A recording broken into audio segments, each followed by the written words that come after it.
माजी आमदार राजन पाटील आता भाजपामध्ये पक्षप्रवेश करणार अशी माहिती समोर येते आहे। अजित पवार यांच्या राष्ट्रवादीतील कारभाराविरोधात राजन पाटील यांनी नाराजी व्यक्त केली आहे। राजन पाटील यांनी भाजपमध्ये जाण्याचे स्पष्ट संकेतही दिलेत।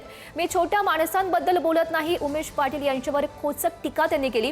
राष्ट्रवादी अजित पवार पक्षामध्ये बेशिस्तपणा वाढलाय आणि त्यामुळे आम्हाला भाजपमध्ये जाण्याचा निर्णय घेतल्याची माहिती सुद्धा राजन पाटील यांनी दिली आहे। नाही, त्याचा काय संबंध आहे? मी फार फार फार बारक्या माणसाबद्दल मी फार बोलत नाहीये। त्यांच्याबरोबर त्यांची तुलना कुठं तुम्ही जर तालुक्याचे नेते म्हणून करत असाल तर ते दुर्दैव होईल। त्यामुळे त्याचा काही संबंध नाही आहे। मी सांगितलं ना की पक्षात बेशिस्तपणा आलेला आहे, पक्षनिष्ठेला किंमत देत नाहीये, म्हणून करता आम्ही पक्ष सोडण्याचा निर्णय घेत आहोत, आणखीन घेतलेला नाहीये।